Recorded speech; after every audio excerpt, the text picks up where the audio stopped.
Hi guys, welcome back to my channel. I'm back with another recap of Divorce Sisters Season 1, Episode 2, Old Flames, New Scars. Let's get into it. So it continues off with Rashida counseling this young girl, and the young girl is basically telling her that she's been having sex with Pastor Jeff, which is Rashida's husband. So she starts telling her story, and the girl was like, "Are you mad at me?" She's like, "No, I'm not mad. I'm just, taking it in." And then at first she was like stumbling over her words. She's like, "Listen, this is what you're here for. You asked for prayer, and I want to understand this. I'm going to ask you some questions." She starts telling her. So then she was like, "So every Thursday we've been having like sex. Like I was telling him that I was feeling lonely. He told me to come back to his office because at first it started in the sanctuary, then he moved to the office. So she was like, "Yeah, he started kissing me. I told him not to, but he kept on kissing me. Then he made me perform oral on him. Then we had sex." And she was like, "So where did you have sex at?" In the office. So she was like, "All right, come with me. Let's go see where you had it." So they end up walking to his office. They see Bridget. Bridget's trying to be nosy, see what's going on, but they end up closing the door. So the girl was like, "We had sex right here." She was like, "Right here on this table." She was like, "Yeah." So Rashida went and she was like, "Hmm." So she went and sat down at her desk. She looked at the calendar. She was like the 17th. She read that he's supposed to be having dinner at home with his family, and then on the 24th and so on and so on. So next you know, she looks at the computer and she tells her like, "Listen," I then she ended up opening up her Bible. She reads her scripture from Psalms, I think 37, and she at the end she was like, "You were wicked." She was like, "Who does that refer to? Your husband?" She was like, "No, that refers to you." She's like, "I am not wicked." So Rashida basically let her know. She turned the computer around like, "Listen, where was his like staff at, Myron?" He was standing outside the door. She was like, "I bet." So she turned to the camera. She was like, "Listen, there's cameras everywhere. There's four cameras in this room. There's a camera right here in front of this office, and there's four cameras in my room, my office." And she was like, "So if that was the case, I would have saw you." And I'm looking at the footage now. You was nowhere to be in sight. So the girl is basically conning. Well, her name is Isabella. I don't know why I call her me in the last episode, but her name is Isabella. Isabella. She basically trying to con her to get money out of the church, and I think she's using her breakup with her boyfriend as a ploy so to see how much she can get. But Rashida was on to her. She peeped game, and she basically told her, "Listen, you might need a lawyer." Even though the girl offers her, "Yeah, that's the best thing you could do yet." And yeah, she ended up storming out the office mad. And then Bridget come in and was like, "What's that all about?" She was just like, "Another one." She was like, "Yeah, all these hoes we trying to come after him." Like, girl. So after that, she ended up leaving the office, and she's supposed to be heading home, and Geneva's supposed to be meeting her there. Meanwhile, Geneva ended up going back to work. Her assistant Zena basically told her that some guy came looking for her. Come to find out it was Javon, and she was just like, "Just tell him to come to the back." So he basically comes back, let her know that he's divorced. He shows that no more ring, and he's noticed that his girl wasn't the love of his life. So basically, Geneva and him had a thing back in the day. So after that, he was trying to like still get at her. She was just like, "Nah, me and my husband were good." Eventually, words would be exchanged. She told him to get up, go on about his day. He left. Um, no, Geneva ended up calling Rashida, letting her know that she was gonna meet her at her house. They could talk about some things before they go to the banquet that night. Bridget heads home. She ended up getting a call from one of her friends named Calvin. Basically, Calvin lets her know that her boyfriend that she's messing with, Vaughn, he quit, and Calvin felt with her because it was like he went through favors and jumped through hoops trying to get this man a job, and he up and quit. So next, her boyfriend Vaughn walks and was like, "Was that him?" She was like, "Yeah." He was like, "I quit today. It was a lot of work. He be making me work. I need to find another creative outlook. They be making bad money on the gram. Mind you, he's a 30-year-old waiter." So she's like, so what's that? But he was like, listen, he was trying to work me for $12 an hour. It doesn't matter. A job is a job.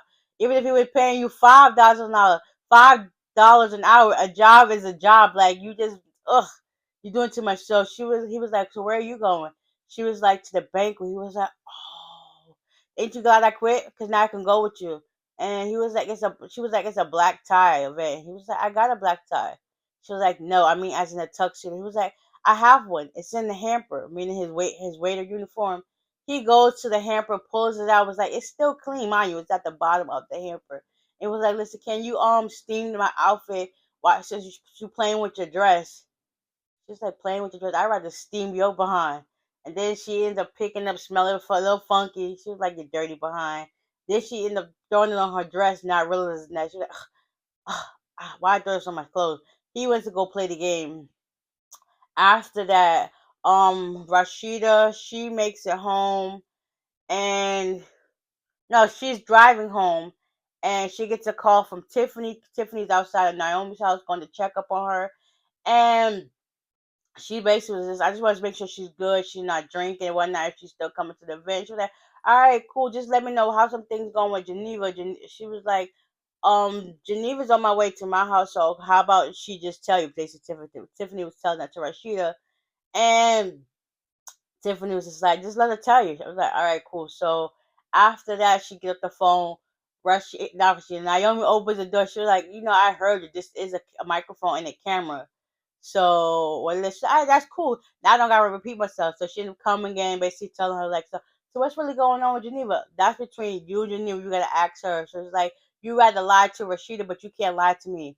Next, her they were just talking about how Tiffany and Naomi both going through divorce, but Naomi's divorce was a little bit better than Tiffany because John left her with nothing, and she got to pay John alimony. Yeah, so yeah. So Tiffany basically lets Naomi know that she found a therapist that handles divorce and maybe they should go together as a group. She's like, yeah, not doing that. She realized that she's seen all the photos that Naomi cut out of her boyfriend's, well, husband's Franklin's face. She was like, who told you how to do? She was like, my therapist. Brown, brown, brown. So she turned to the camera. It was like three different color brown liquors, and she was like, yeah, they were speaking to me. Yeah, they was not speaking to you. So they end up chopping it up. They supposed to be getting ready for the banquet. Next, they were saying words to each other. Naomi's makeup artist came in, which is also her friends. Duff and somebody else. They came in to like talk to her and do her makeup. So after this, Tiffany was like, "I'm going to go because I got to get ready to go to this banquet." She was like, "All right, cool, too." And that was it. Meanwhile, Naomi, she's still going through and looking at pictures and posts that Franklin is doing.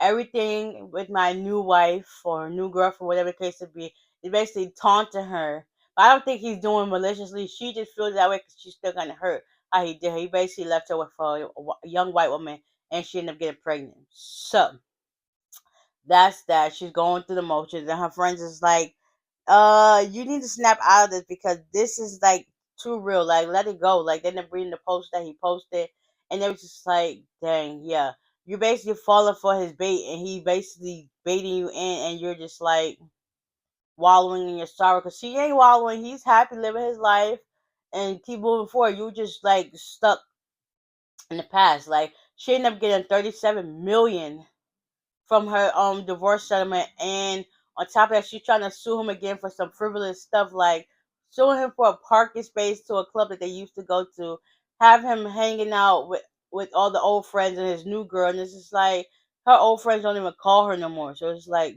dang, married friends that is. So they going through. So meanwhile, at this time, Rashida makes it home. She say hi to her kids. They basically ignore her. The girl's on the phone, and the boy's on his phone, like paying him no mind. She's like, I said hi. He was like, hi, mom. And then she was like, Kelly. She was like, hi, mom. Like, it is what it is. So she's been going upstairs, going to get ready. Before that, Geneva comes over. They go upstairs to talk, and basically Rashida let her know like you gotta let some things go. Geneva also explained to her that Javon came to show up at the job They haven't seen each other in 6 years. So yeah, then she also let her know that everything is okay with Jeff, but it still seems like some things is off, and he always put me on the back burner. She's like, hopefully everything get cool. Next thing you know, Jeff walks in talking about he's going to the gym before the banquet. She was like, you walk right past your gym bag, which is downstairs in the laundry. So after that, they closed the door. They finished chopping it up. Next, Geneva said she had to go so that everybody can get ready for the banquet. Let's see what else. Geneva makes it back home. William finally comes in, and it seems to be as if since Geneva works so much as a lawyer, the dad is always around. So the baby Anika likes it when the dad's around. He makes it more fun or whatever. And yeah, that was crazy. So he goes in to talk to her while she's at the table, and she gives him a kiss at first, and then she just feels like something is off. Like she just looks at him with disgust, and she really don't have nothing to say. He was like, "Well, listen, I'm gonna go take a shower." She's like, "All right, cool, go take a shower, and when you get out, I can get in." He was like, "So when does that ever stop us before? Like, couldn't we just take a shower together?" And she was like, "Listen, William, I don't got time. Just do this." So she tried to get up and give her a kiss again. She dodged it, and he's like, "All right, cool. I'm gonna take a shower. But let me know if you change your mind." So he goes upstairs, take a shower. By this time, she done washing everything too. Oh my God, guys, I forgot. I left that apart.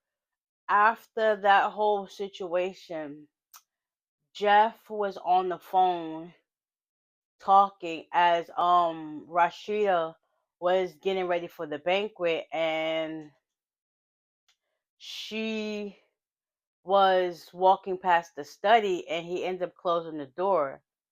She opened the door, and he was like, "Yeah, that's her." And she was like, "What the heck was that for?" Next, they're going back up arguing. The kids come downstairs. They hear them arguing. They're going in to see what's going on. And the kids set them straight. It was like, y'all basically be preaching all this stuff at the church. But behind closed doors, it's like y'all can't even stand to be in the same room with each other. And it was like, yeah, this is real life. Um, people can like each other, but they can't stand them, or they can love them, but they can't help being in the same room with them and like the ways they do. And it was just like, yeah, them kids, they basically said the truth. It was like, yeah, I wish all this happened before y'all turned teenagers. And then there was like, this is what married people do. And the daughter was like, Kelly, she was like, I'm never getting married because what y'all say at the church is totally different. And it's just like, then the son laughed, was like, I can't wait to go off to college. And he was like, yeah, me either. The dad, I was just like, y'all just need to go ahead and tell the truth because these kids is of age. They ain't little no more. They can see what's going on, and y'all too scared to save face and just say what's the tea. Like, Jeff, if you're cheating on Rashida, let her know. Rashida, speak up. If you feel like he's putting you on the back burner, speak up. Like, isn't communication key to like any successful relationship, regardless if it's platonic, budding, married, whatever? Communication is key, and if y'all keeps like stepping over and walking over eggshells with each other, it's just going to get more frustrating. And at this point, everybody can't deal. That's where it's time to like pick up the pieces, and it's like time to kick rocks, go our separate ways, because that's what it's giving. But anyways, nonetheless, yeah, come back downstairs. Come to find out, William invited somebody. Come to find out, it's Javon all over again in the text. She's like, "Yeah, I invited him to the banquet," and Geneva was like, "Yeah, Rashida is not gonna like this, but it should be cool." So he wanted to wake up the baby so that she can come meet her uncle. And Geneva was like, "That's not a good idea." He also tried to comfort her as if she was a bad parent because she don't know how to raise her child, and stuff like that. And it's just like, yeah, whatever. So they chop it up. He wanted Sarah to put her back to sleep. She's like, no, I like it better when Daddy does it. So he was like, 2 minutes, 2 minutes. So they go back upstairs, put him back to sleep. Javon and Geneva had some more words to each other. He was like, Anika, that's a pretty name, just like her mama. And at the end of the moment, it was just like you could tell the way her eyes was bulging and the way she was looking at him. Like, yeah, he literally, I can tell like something was up between them, and he was like, "So is she mine?" So you mean to tell me Geneva had an affair with Javon while she was married to her husband William 6 years ago? She ended up getting pregnant by Javon, not telling him, married William, and letting him know. Well, I guess they was already married, so she cheated on him. She ended up letting William know that that was her baby. So supposedly she was having infertility issues, but I think it's William, infertility issues, a little bit infertile. So she ended up getting pregnant by Javon. He moves away, have his own relationship. They married and whatever, do stuff like that. Have the baby. The baby's 5. You can tell it looks just like Javon. Like, girl, Geneva, you trying to find something that's not there. So all this insecurity you feeling towards William is probably just you deflecting because you know you messed up and you ain't let this man know to this day. Like, ooh, I can't wait. It's getting juicy. Oh my gosh. I wonder, will Franklin show up to the banquet? Is Naomi really going to trip for next week's episode? Will Geneva finally let William know that she cheated on him and that Anika is not really his? Oh, the tea is getting hot and steamy. Oh my god, I can't wait. So there you guys have it. Oh my gosh, I can't wait for next week's episode. And with that being said, I'll see y'all. Bye.